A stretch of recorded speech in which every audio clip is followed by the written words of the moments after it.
kaparokya, bago natin umpisahan ang online viewership ng dalawang noontime show ngayong araw po ng Biyernes, November 15, ay may gusto akong i-clarify sa prizes ng dalawang noontime show. Pero bago natin talakayin yan, ay humiling ako na pakisubscribe ang aking YouTube channel. Pakiclick ang bell icon para una kayong manotify sa mga bagong video na ilalabas ko. At pakidamay nyo na din na i-follow ang aking Facebook page na Mega TV at ang aking TikTok account na Kaparokya TV. Maraming salamat!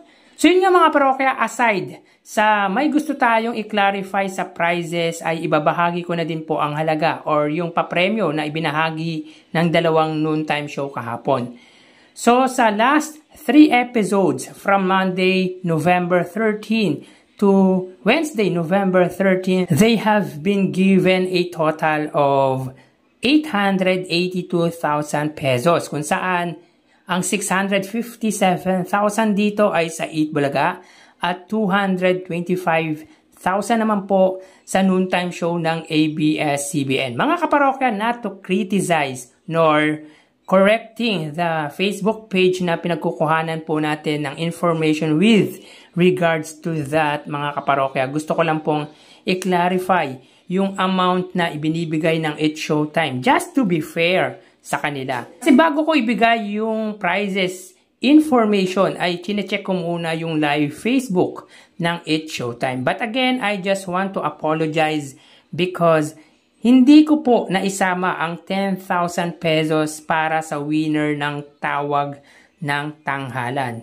So, ang winner po ng tawag ng tanghalan ay tumatanggap po ng 10,000 pesos. At ang non-winner po ay 5,000 pesos. So, instead na 65,000 pesos tulad ng binigay ko sa inyo, ay bali 75,000 pesos po for 3 days with total of 225,000 po ang naipamahagi ng noontime show ni na Vice Ganda.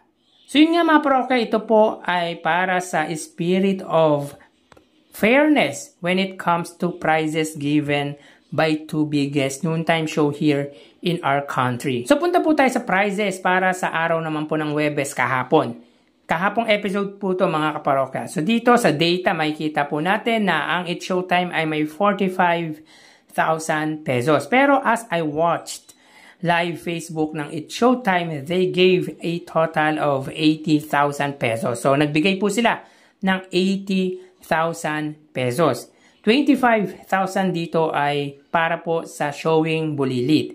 35,000 for Kalokalike dahil 2 winners would bring 15,000 each.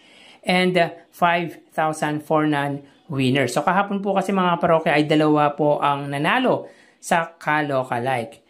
So yun nga, may total po silang 35,000. Pagdating naman po sa tawag ng tanghalan, sila po ay nakapagbigay ng 15,000 pesos with a total of 80,000 pesos. Para po sa Eat Bulaga naman po mga parokya, sila po ay may total na 210,000 pesos.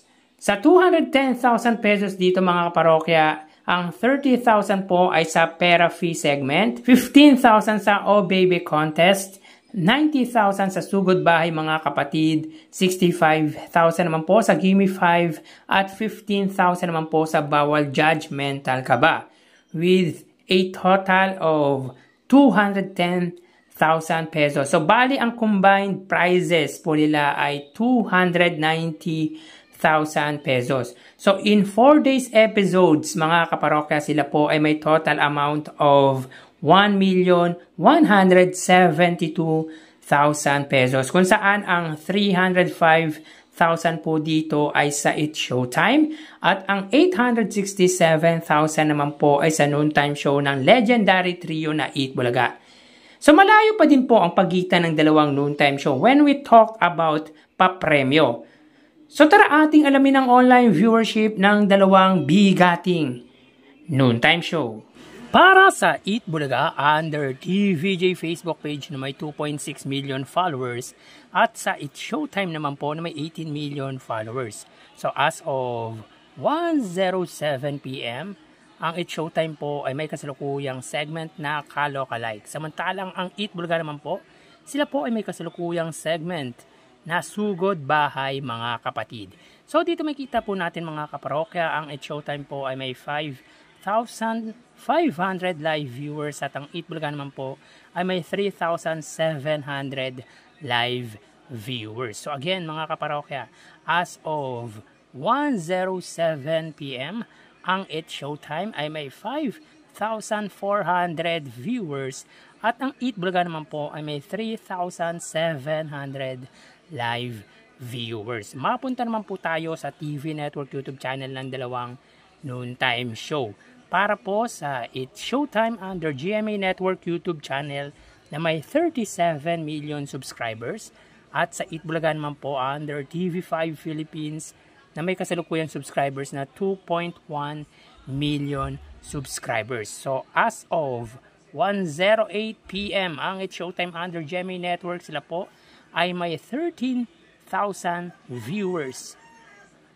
Ang Eat Bulaga naman po under TV5 ay may 28,000 live viewers. So, again mga kaparokya, as of 1:08 PM, ang It's Showtime under GMA Network YouTube channel, sila po ay may 13,000 viewers at ang Eat Bulaga naman po under TV5 ay may 28,000 live viewers.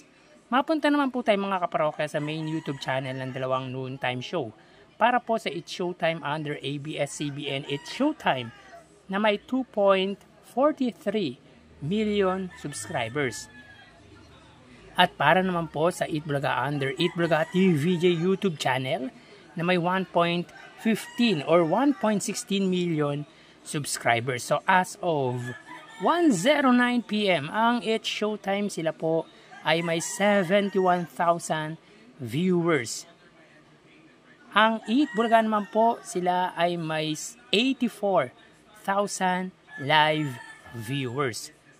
So again mga kaparokya, as of 1:09 PM, ang It's Showtime, sila po ay may 71,000 viewers at ang Eat Bulaga naman po ay may 84,000 live viewers. So nakabawi po ang views ng Eat Bulaga sa kanilang main YouTube channel. So kahapon po talaga ay mababa ang views nito na umabot lamang ng 71,000 highest views. So bali ang total na nakuha ng dalawang noontime show ay, mga kaparokya, bago natin nabigyan ang total viewers ng dalawang noontime show ay humihiling ako na pakisubscribe ang aking YouTube channel. Pakiclick ang bell icon para una kayong ma-notify sa mga bagong video na ilalabas ko. At pakidami nyo na din na i-follow ang aking Facebook page na Mega TV at ang aking TikTok account na Kaparokya TV. Maraming salamat! So bali ang total na nakuha po ng It's Showtime ay 89,000 viewers. 5,000 sa Facebook Live, 13,000 sa TV Network YouTube channel at 71,000 sa main YouTube channel. Ang Eat Bulaga naman po ay nakakuha ng total na 115,000 viewers, 3,000 sa Facebook Live, 28,000 sa TV Network YouTube channel at 84,000 naman po sa main YouTube channel. So again mga kaparokya, ang It's Showtime ay may 89,000 total viewers. At ang Eat Bulaga naman po ay may 115,000 total live viewers. Yan po lumalabas sa kanilang online viewership as of 1:11 PM. At mamaya magbabalik pa po tayo sa huling bahagi ng ating online views update ng dalawang noontime show. Around 2 PM na po tayo magbabalik mga kaparokya. So mag-ingat po tayo mga parokya. Hanggang dito na lang ako. Thank you and God bless.